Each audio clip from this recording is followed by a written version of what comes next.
Nesse vídeo a gente vai falar sobre a sublimação, que é um dos mecanismos de defesa mais importantes que nós temos, porque é o que a gente chama de agente civilizatório, é o que faz com que a gente possa ser uma sociedade civilizada e cada vez melhor, tá?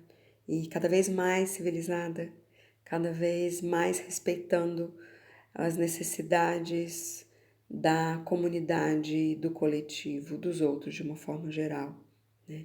Então, ou seja, são formas, quando a gente fala de sublimação, a gente fala do ego encontrar formas aceitáveis de realizar o seu desejo, tá? Eu gosto muito de dar exemplo porque ele é tão importante e parece que só mesmo com exemplos que a gente consegue entender inicialmente, né? O exemplo básico de sublimação é a gente falar de um cirurgião. Porque um cirurgião, o que que ele faz? Ele corta, ele pica, ele arranca osso, arranca, enfim. Basicamente ele faz isso. E ele tem um prazer de fazer isso. Mas ele transforma essa ação em algo que poderia ser unicamente algo danoso, em algo que é aceitável e até mesmo admirável, tá? Isso que é o agente civilizatório, tá? Esse que é a sublimação. Se a gente fosse pegar o exemplo da Manuela, a gente poderia dizer que a Manuela viu o cunhado do jeito que ela estava desejando enlouquecidamente, lida com essa pressão do superego que diz que ela não deve fazer porque ela vai se sentir culpada, porque é um absurdo, né? Porque ela é imoral. E a realidade do cunhado ali na área de serviço, sabendo que qualquer coisa que ela fizesse ali de real, ela poderia ter algum problema sério no seu cotidiano, então ela faz uma piada com esse cunhado. Falei, cunhado, você tá uma delícia, hein? Por exemplo, um tipo de piada, de brincadeira que é recheada de verdade e que traz à tona o desejo que ela tem, que ela está tendo que lidar. É uma forma civilizada dela lidar com esse conteúdo que até então era insuportável.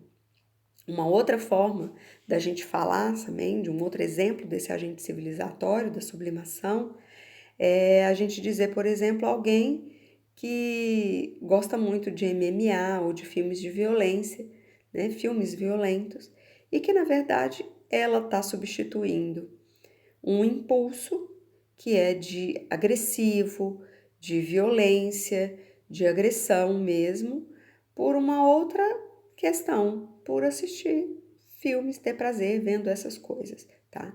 Também é uma sublimação. Então, em vez de um indivíduo sair, por exemplo, socando os outros na rua, ele vai ser uma plateia em lutas e assistir aquilo e aquilo fazer muito sentido para ele e trazer muito prazer para ele, tá?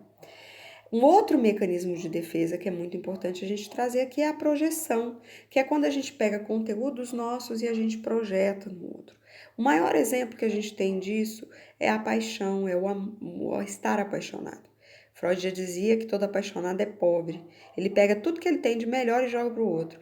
Nunca viu a criatura na vida, nunca viu o outro na vida, e é como se o outro fosse exatamente tudo que eu queria. Eu não sei nada sobre ele, mas como eu me sinto é como se eu soubesse. E a projeção, ela não é só para coisas boas, ela é para coisas ruins também, sentimentos ruins. Então eu posso projetar no outro conteúdos meus, que coisas que para mim são inaceitáveis, eu jogo para o outro, tá? Eu digo que o outro é intolerante, que o outro é fofoqueiro, que o outro é não sei o quê, e na verdade são conteúdos meus que eu jogo para o outro, tá? Então é sempre o conteúdo pessoal meu que eu projeto no outro, por isso que a gente chama de projeção, tá? Identificação é quando a gente é o inverso, é o conteúdo que é externo e que eu vivencio como se ele fosse meu. O maior exemplo que a gente tem disso é de atitudes coletivas em que há uma identificação tão forte do indivíduo que ele sente como se ele tivesse feito aquilo também. Basta a gente olhar jogos de futebol, né? Bandas. Então, o Brasil ganha, por exemplo, quem ganhou fui eu comemoro como se eu tivesse vencido, né? Então, esse tipo de coisa é esse mecanismo de defesa, de identificação.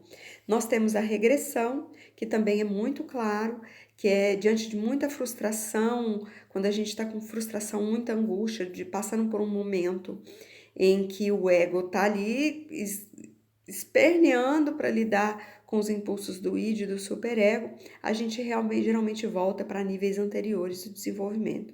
Isso é muito claro em criança, quando, por exemplo, chega um irmãozinho e que a criança tem que lidar com seus impulsos agressivos diante da raiva de lidar que ter que dividir, né, o espaço e da culpa que ela vai sentir com relação a isso, o medo de perder o amor dos pais.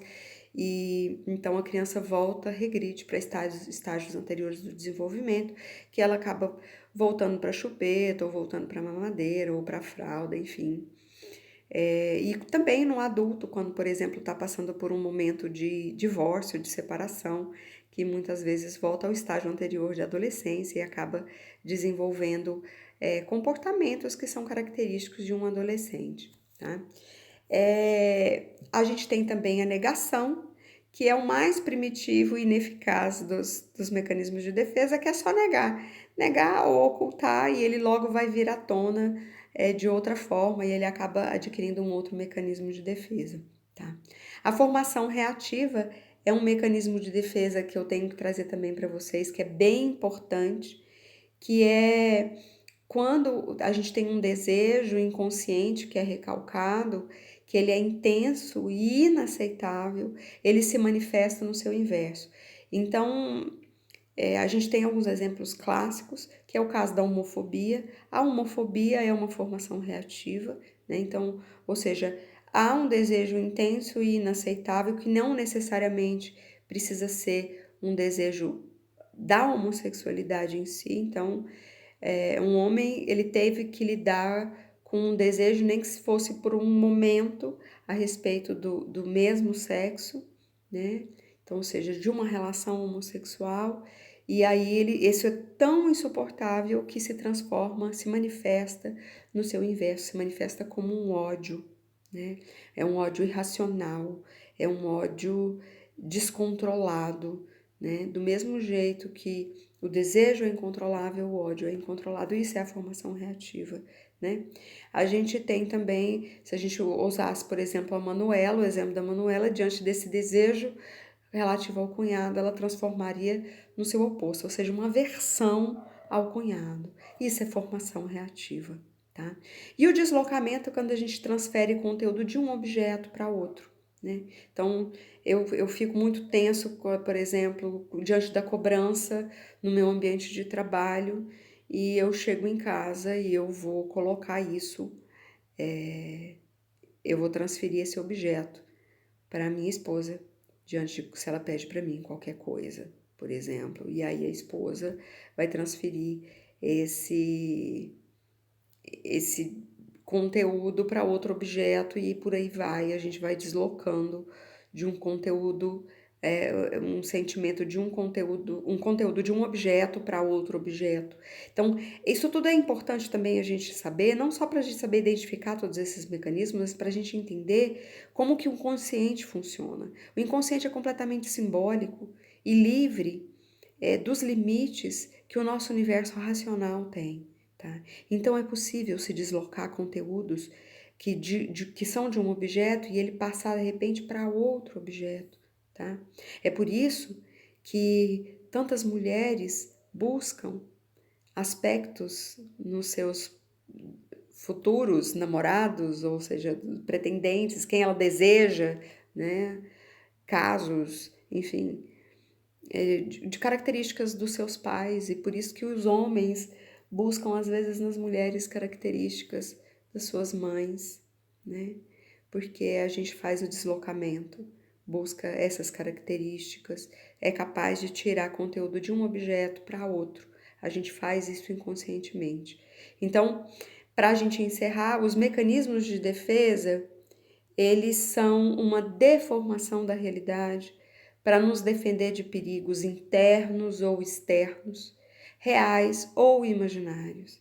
Só o seu desvendamento pode nos fazer superar essa falsa consciência, ou melhor, ver a realidade como ela é.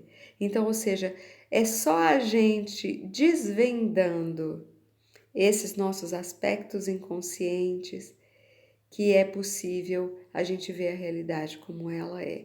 Então, para começar, a gente tem que aceitar a influência do inconsciente nos nossos comportamentos. Por hoje era isso. Sigam lá as orientações para fazer a Wiki, né?